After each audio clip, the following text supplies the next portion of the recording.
20 વર્ષની નંદિની એક college student હતી. તે પોતાની સહેલી રિયા સાથે પોતાની અલ્ટ્રાસાઉન્ડની રિપોર્ટ લઈને ડૉક્ટર અનાયા પાસે ગઈ. ડૉક્ટરે રિપોર્ટ જોતાં જ નંદિનીને સાફ સાફ કહ્યું, તમારે શારીરિક સંબંધ બનાવવા પડશે, કારણ કે આ જ તમારી બીમારીને ઠીક કરવાનો સૌથી સરળ રસ્તો છે. નંદિની આ સાંભળીને ચોંકી ગઈ. તેણે કાપતા અવાજમાં પૂછ્યું, રિપોર્ટમાં શું લખ્યું છે ડૉક્ટર? આ પર ડૉક્ટર અનાયાએ જવાબ આપ્યો, તમારા ગર્ભાશયમાં સિસ્ટ છે. આને કારણે તમને પેટમાં દુખાવો અને નબળાઈ થઈ રહી છે.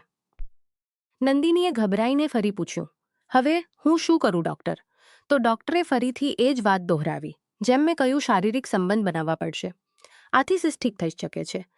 અને અમે દવાઓ કરું તો ઓપરેશન કરવું પડશે, અને ઓપરેશનમાં ઘણું જોખમ છે. જો કંઈક ખોટું થયું તો તમે કદાચ ક્યારેયમાં ન બની શકો, અથવા તમારું તો તમે કદાચ ક્યારેયમાં ન બની શકો, અથવા તમારા જીવને પણ ખતરો થઈ શકે છે. તેથી તમારા જીવને પણ ખતરો થઈ શક્યું. વાતો સાંભળ્યું છે, તમારી શાદી નક્કી થઈ ચૂકી છે. જો એવું હોય તો આ તમારા માટે સારી વાત છે. તમે પોતાના મંગેતરને જલ્દીથી બોલાવીને શાદી કરી લો. પછી મારા બતાવેલા રસ્તાઓને ફોલો કરો. તમે જલ્દીથી ઠીક થઈ જશો. તેઓ ડૉક્ટર પાસેથી કંઈક દવા સાંભળીને સ્તબ્ધ હતી. તેઓ ડૉક્ટર પાસેથી કંઈક દવા લઈને ઘરે પાછી આવી. ઘરે આવ્યા પછી નંદિનીએ પોતાની માં સરિતાને ડોક્ટરની બધી વાતો કહી દીધી. કારણ કે નંદિની પોતાની માની ખૂબ નજીક હતી, બાળપણથી જ. તેથી તેને પોતાની માને આ બધું કજા થઈને ન તો સંકોચ, કારણ કે તેના માટે મા તો સૌથી સારી દોસ્ત હોય છે. અને વાતો નંદિનીની શાદી નક્કી હતી. તેના પિતાના દોસ્તના દીકરા અર્જુન સાથે સગાઈ પણ થઈ ચૂકી હતી. વાતો અર્જુન વિદેશમાં રહેતો હતો અને ગ્રીન કાર્ડના કારણે જલ્દી ભારત આવી શકતો ન હતો. તેથી નંદિનીની માં સરિતાએ અર્જુનને ફોન કર્યો અને સારી વાત ખુલ્લેઆમ કહી દીધી. તેણે કહ્યું, બેટા જલ્દી ભારત આવી જા અને શાદી કરી લે. પણ અર્જુને જવાબ આપ્યો, આંટી હમણાં હું આવી શકતો નથી, કારણ કે મારા ઓફિસમાં પ્રમોશનની વાત ચાલી રહી છે. આ વખતે આવવું મુમકિન નથી. આ પર સરિતાએ ઊંડો શ્વાસ લઈને પૂછ્યું, તો અમે શું કરીએ બેટા? નંદિનીની તબિયત દિવસે દિવસે બગડી રહી છે.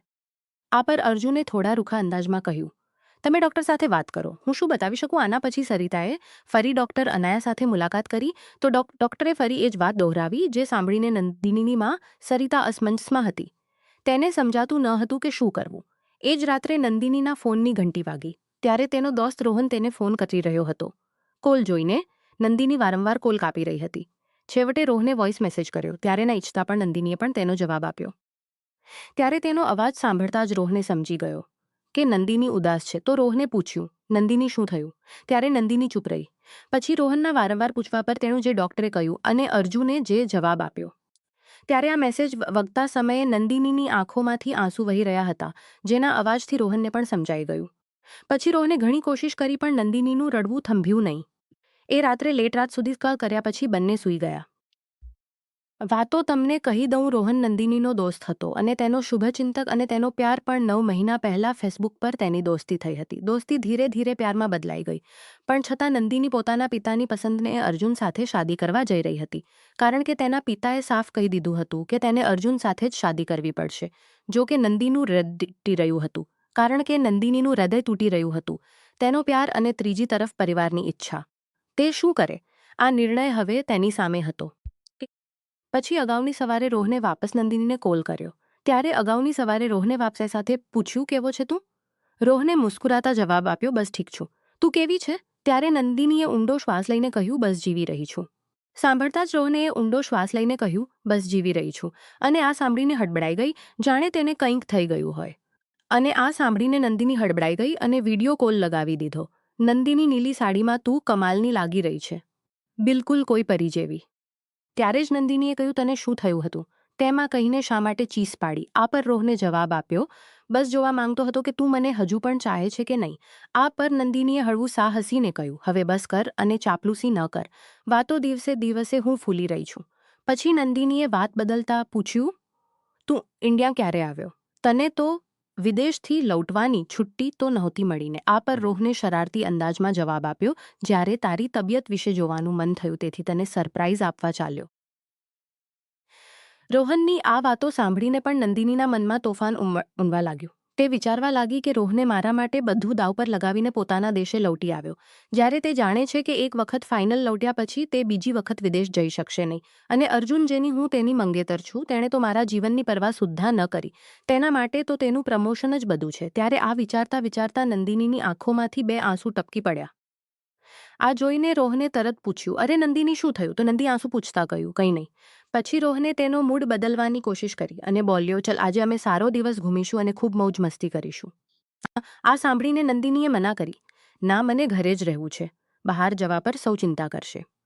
પણ ઉધર રોહને જીત પકડી લીધી, ના તું મારી સાથે ઘૂમીશ, ના તું આજે મારી સાથે ઘૂમીશ. આ સિવાય તું ક્યાંય નહીં જાય. તો ત્યારે મેં કહ્યું હતું કે એક દિવસ તું ફક્ત મારી હશે, એ દિવસ પર તારો કોઈ હક નહીં હોય. અને આજે એ દિવસ હું તારી પાસેથી લઈ રહ્યો છું. મના ન કર. ત્યારે રોહનની આ મિનતના આગળ નંદિની માની ગઈ. પછી તેણે નિર્ણય કર્યો કે આજે તે રોહન સાથે પૂરો દિવસ વિતાવશે, કારણ કે કદાચ આ તેમની છેલ્લી મુલાકાત હોય, કદાચ આ છેલ્લી વખત સાથે ઘૂમવું હોય. પછી અગાઉના દિવસે બંને મળીને શહેરની સૌથી ખૂબસૂરત જગ્યાઓ પર ઘૂમ્યા. અજાણ્યા રસ્તાઓ પર ચાલ્યા, જ્યાં મન થયું ત્યાં રોકાયા. પછી ઘૂમતા ઘૂમતા અચાનક વરસાદ શરૂ થઈ ગયો, તે પણ વીજળીની ચમક અને ગર્જના સાથે. પછી બંને ભીંજાતા ભાગતા એક જૂના ઘરની સામે જઈને રોકાયા અને દરવાજો ખટખટાવ્યો. થોડી વાર પછી દરવાજો ખુલ્યો અને એક બૂઢી મહિલાએ દરવાજામાંથી ઝાંખીને પૂછ્યું, કોણ છો તમે લોકો? ભીંજાયેલા અને ઠંડીથી વરસાદમાં ફસાઈ ગયા છીએ દાદી. થોડી વાર માટે અંદર રોકાઈ શકીએ છીએ. આ પર બૂઢી મહિલાએ માથું હલાવ્યું અને દરવાજો ખોલી દીધો. પછી ભીંજાયેલા કપડામાં ઠંડીથી કાંપતા બંને અંદર આવી ગયા. પછી બૂઢી મહિલાએ તેમને તૌલિયો આપ્યો અને બોલી, બેટી તું તો પૂરી તરીકે ભીંજાઈ ગઈ છે. 1 મિનિટ રોક. એટલું કહીને તે બૂઢી મહિલા પોતાના રૂમમાં ગઈ અને એક સાડી લઈને આવી. પછી સાડી નંદીના હાથમાં આપતા બોલી, આ સાડી લે બેટા અને બદલી લે.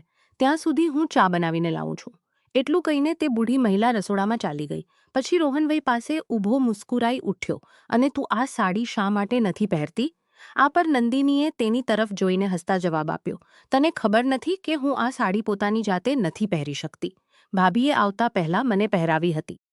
આ પર રોહને ફરી શરારત ભરેલા અંદાજમાં કહ્યું, હું પહેરાવું કે આંખો બંધ રાખું?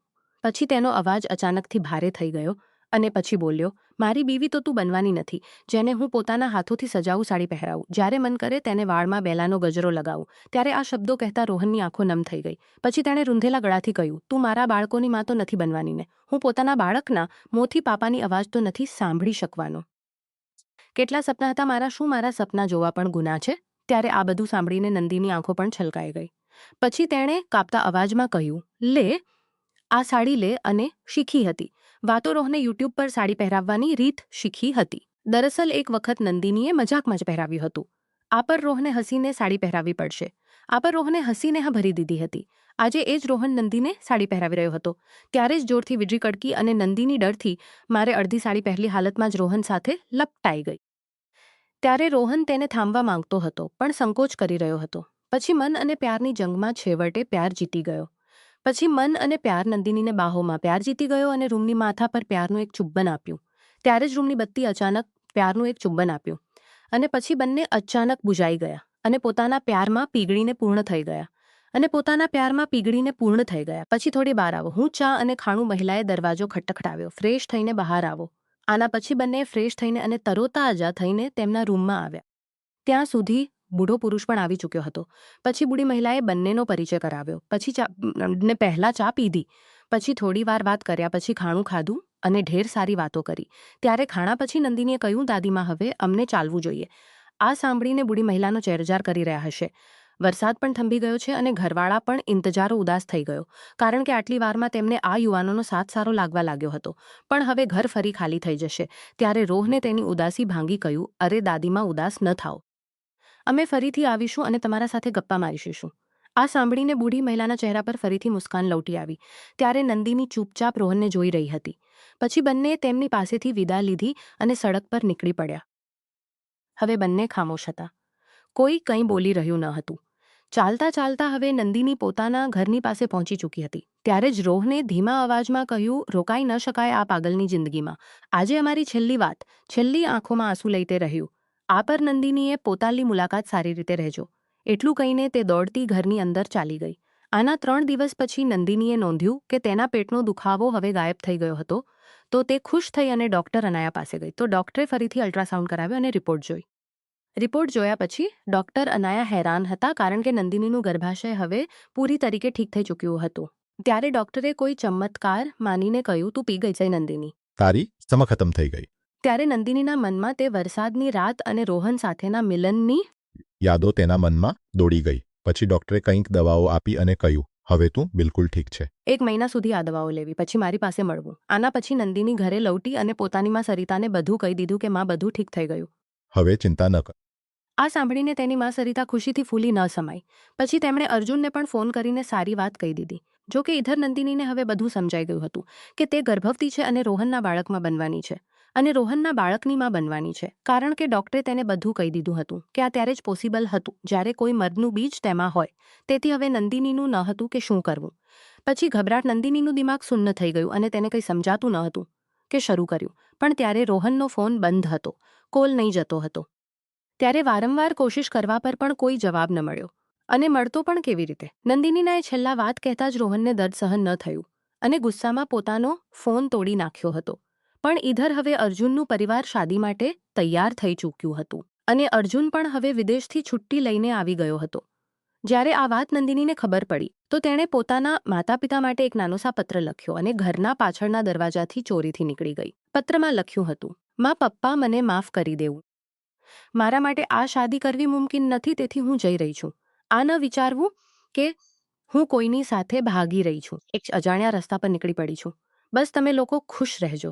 5 વર્ષ વીતી ગયા અને પછી દરેક વ્યક્તિ પોતપોતાના જીવનમાં વ્યસ્ત થઈ ગયો. અર્જુને પણ બીજી પોતપોકરી સાથે શાદી કરી લીધી અને અર્જુને પણ બીજી છોકરી સાથે વિદેશ ચાલ્યો ગયો અને નંદિનીના મા બાપે પણ પોતાના બીજા બાળકો સાથે પોતાનું જીવન સંભાળી લીધું. ઉધર રોહન આ વિચારીને તસલ્લી કરતો રહ્યો કે નંદિનીએ શાદી કરી લીધી હશે અને પોતાના પતિ સાથે ખુશ હશે. પણ નંદિનીનું સત્ય તે ક્યાં હતી? શું તે ઠીક હતી? તેના પેટમાં પડી રહેલું બાળક કેવું હતું? શું તે બાળક આ દુનિયામાં આવ્યું? અથવા નંદિનીએ દુનિયાની કડવી બાળક કહી દીધું? કોઈને કંઈ ખબર ન હતી. ત્યારે રોહનની માની તબિયત અચાનક ઘણી ખરાબ થઈ ગઈ. પછી રોહનની માની તબિયત અચાનક ઘણી ખરાબ થઈ ગઈ કે તેને શહેરના કોઈ સારા ડોક્ટરને બતાવવો જોઈએ. તેથી રોહન પોતાની માને લઈને એક મોટા હોસ્પિટલમાં શહેર આવ્યો. એપોઇન્ટમેન્ટ લઈને તે પોતાની મા સાથે ઇંતજારમાં બેઠો હતો. જેમ જેમ ડોક્ટર બોલાવશે તે માને લઈને અંદર જશે. ત્યારે જ રોહનની નજર એક નાનકડી છોકરી પર પડી. તે છોકરી ગુડિયા જેવી ખૂબસૂરત હતી. કરીબ 4 વર્ષની હશે. તે એક ખુરશી પર બેઠી હતી. ત્યારે તેની ગુડિયા નીચે પડી ગઈ હતી અને તે તેને ઉઠાવવાની કોશિશ કરી રહી હતી. આ જોઈને રોહન દોડીને ગયો અને ગુડિયા ઉઠાવીને તે છોકરીને આપી દીધી. બદલામાં તે છોકરીએ મુસ્કુરાતા એક પ્યારીસી હંસી આપી, જેને જોઈને રોહનનું હૃદય અચાનક ધડકી ઉઠ્યું. કારણ કે તે છોકરીની આંખોમાં કંઈક એવું હતું જે તેને નંદિનીની યાદ અપાવી રહ્યું હતું. પણ તે કંઈ કહી શકે તે પહેલાં જ ડોક્ટરે તેની માનું નામ પોકાર્યું. તો રોહન પોતાની માને લઈને ડોક્ટરના કેબિનની અંદર ચાલ્યો ગયો. પણ તેનું મન એ જ છોકરી પાસે અટક્યું હતું. ત્યારે વહીં બાજુના રૂમમાં નંદિની પોતાની સહેલી રિયા સાથે ફોન પર વાતો કરી રહી હતી.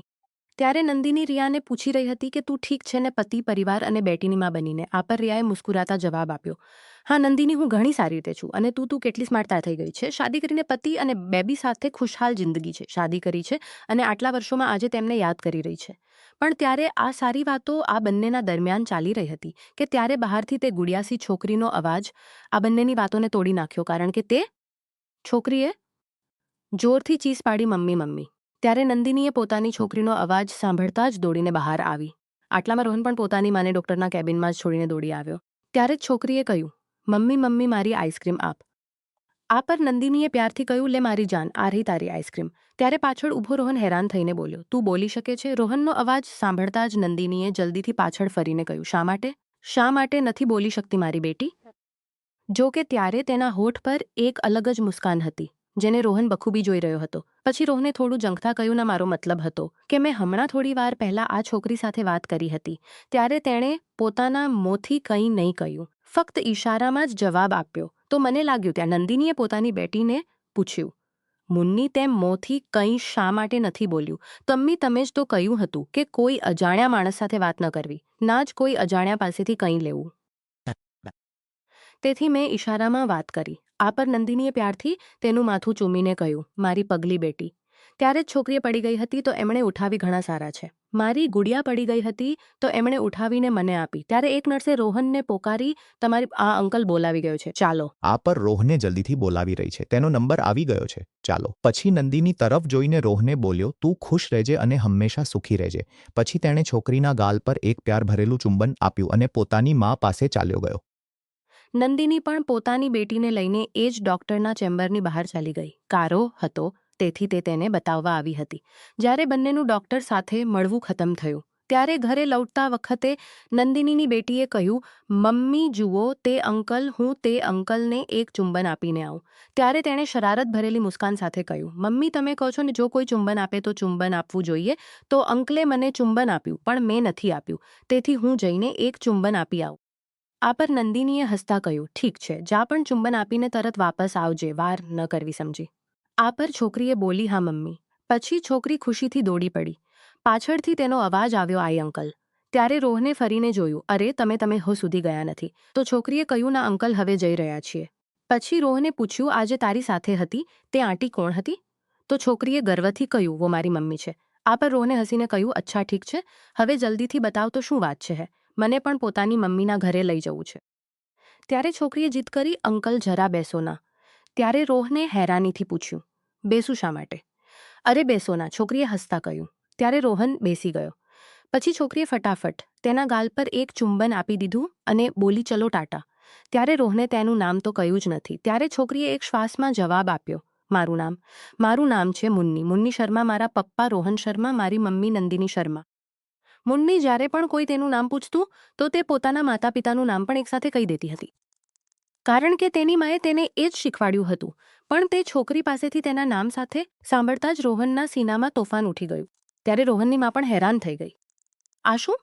આ છોકરી તો મારા બેટાનું નામ લઈ રહી છે. ત્યારે રોહનની માએ પૂછ્યું, બેટી તે પોતાના પપ્પાનું નામ શું કહ્યું? તો મુન્નીએ ફરી કહ્યું, રોહન શર્મા. ત્યારે રોહને કાંપતા અવાજમાં પૂછ્યું, તારા પપ્પા ક્યાં છે? શું તેઓ તારી સાથે નથી રહેતા? આ પર મુન્નીએ માસુમિયતથી જવાબ આપ્યો, મારા પપ્પા મારા માટે તારા લેવા ગયા છે. વો જ આસમાનમાં ચમકતા છે ને વો તારા લાવવા ગયા છે. જ્યારે હું અને થોડી મોટી થઈ જઈશ ત્યારે પપ્પા સારા તારા લઈને અમારી પાસે આવી જશે. આ સાંભળીને રોહનનું હૃદય જાણે થંભી ગયું. તેની આંખો, તેની મુસ્કાન બધું નંદિની જેવું જ હતું. પણ તે કંઈ કહી શકે તે પહેલાં તેની માએ તેને ફરી બોલાવ્યો. તો મુન્ની દોડીને પોતાની મમ્મી પાસે ચાલી ગઈ. પછી રોહન પણ દોડી નંદિની પાસે ગયો અને તેને કહ્યું, નંદિની, યાદ છે તે વરસાદવાળો દી મેં તને પોતાની પત્ની અને પોતાને તારો પતિ માની લીધો હતો. તે વરસાદવાળા દિવસથી અને આત્માથી મેં પોતાના હૃદય અને આત્માથી અમારી પવિત્ર સુહાગરાતના રૂપમાં સ્વીકાર કર્યો હતો. તેથી મારા જીવનમાં ના કોઈ બીજું આવ્યું ના ક્યારે આવશે. ત્યારે રોહનની માએ વચ્ચે ટોકતા કહ્યું, બસ ઘણું થઈ ગયું, હવે બંને ચૂપ થાઓ, બાકી વાતો પછી કરવી. હવે ઘરે ચાલો, હું તમારી શાદી કરાવીશ. તમારી હથેળીઓ હવે હું એક કરીશ અને હવેથી તમે બંને સાથે રહેશો. અમે સૌ સાથે રહીશું, કારણ કે હવે હું પોતાની પોત્રી મુન્ની સાથે પોતાના બાકીના દિવસો વિતાવવા માંગુ છું. આટલામાં જ રોહન અને નંદિનીએ માને ગળે લગાડી લીધી. પછી તેઓ સાથે ઘરે લૌટી આવ્યા. પછી રોહનની માએ શાદીની તૈયારીઓ શરૂ કરી દીધી. તેમણે નંદિનીના ઘરે ફોન કર્યો અને કહ્યું, અમે નંદિનીને શોધી લીધી છે, તે અમારા ઘરે છે. ત્યારે નંદિનીનું પરિવાર ફોન પામતા જ તરત આપેલા સરનામે રવાના થઈ ગયું. રોહનના ઘરે પહોંચીને તેમણે જોયું કે શાદીની તૈયારીઓ ચાલી રહી થઈ ગયું. પૂરું ઘર સજાયેલું હતું. ત્યારે રોહનની માએ તેમને અંદર બોલાવ્યા અને સૌને બેસવા કહ્યું. થોડી વાર પછી નંદિની દુલ્હનના જોડામાં સામે આવી. ત્યારે તેને જોઈને સૌની આંખો નમ થઈ ગઈ. પણ આ દુઃખના આંસુ નહોતા, ખુશીના આંસુ હતા, કારણ કે આટલા વર્ષો પછી તેમને પોતાની બેટીને ફરીથી પામવાની ખુશી હતી. પછી રોહનની માએ નંદિનીના માતા પિતાને સારી વાત ખુલ્લેઆમ કહી દીધી અને નંદિનીએ પણ તૌની સામે માફી ગળે લગાડ્યો. ત્યારે જ રોહન મુન્નીને ગોદમાં લઈને આવ્યો. ત્યારે મુન્નીએ પૂછ્યું, પપ્પા આ લોકો કોણ છે? તો રોહને પ્યારથી કહ્યું, આ તારા નાના નાની છે મારી જાન. પછી નંદિનીના પપ્પા એકઠા થયા અને રોહન અને નંદિનીની શાદી ધૂમધામ લીધી. પછી સૌ એક સાથે એકઠ થયા અને રોહન અને નંદિનીની શાદી ધૂમધામથી થઈ. રાત્રે મુન્નીએ પોતાના મમ્મી પપ્પાને કહ્યું, આજે હું દાદી અને નાના નાની પાસે સૂઈશ, તમે લોકો સૂઈ જાઓ. પછી નંદિની અને રોહન માટે સુહાગરાતનું રૂમ ફૂલોથી બેઠી હતી. ત્યારે જ રોહન પણ તેમાં પાસે આવીને બેઠો. ત્યારે જ નંદિની ફૂટ કરીને રડવા લાગી. નંદિનીને રડતી જોઈને રોહન ગભરાઈ ગયો અને બોલ્યો, શું થયું? તું રડે છે? શા માટે? મેં કંઈ ખોટું કર્યું? બતાવના. ત્યારે નંદિનીએ આંસુ પૂછતા કહ્યું, અરે બુદ્ધુ, હું ખુશીમાં રડી રહી છું. ત્યારે રોહને રાહતનો શ્વાસ લઈને કહ્યું, ઉફ, હું તો ડરી જ ગયો હતો. ત્યારે નંદિનીએ શરારત ભરેલા અંદાજમાં પૂછ્યું, બતાવો હનીમૂન માટે ક્યાં ચાલીશું? હા બિલકુલ લઈ ચાલીશ. ક્યાં ચાલીએ? બતાવ. ત્યારે નંદને હસીને કહ્યું, તે બુઢી દાદીમાના ઘરે. આ પર રોહને હસતા કહ્યું, હા જરૂર જઈશું અને કાલે જ જઈશું અને અમારી મુન્નીને પણ સાથે લઈશું. ત્યારે નંદિનીએ કહ્યું, તો પછી અમને જલ્દી સૂવું પડશે. ત્યારે નંદિનીએ રોહનના સીના પર તેને રોક્યો. સાંભળો. ત્યારે નંદિનીએ રોહનના સીના પર માથું રાખતા કહ્યું, બોલો. તો રોહને ધીમા અવાજમાં નંદિનીના કાનમાં કહ્યું, આવતી વખતે મને એક બેટો જોઈએ છે. આ પર નંદિનીએ ચોંકીને તેની તરફ જોયું. પછી શરારતી મુસ્કાન સાથે કહ્યું, અચ્છાજી, પહેલા બેટીને તો સંભાળી લો, પછી બેટાની વાત કરવી. આ પર બંને હસી પડ્યા. પછી નંદિનીએ રોહનનો હાથ થામતા કહ્યું, જે પણ હોય બેટો અથવા બેટી, બસ અમારો પ્યાર અને અમારું પરિવાર એવું જ બન્યા રહે. રોહને તેને ગળે લગાડીને બોલ્યો, હા, હંમેશા.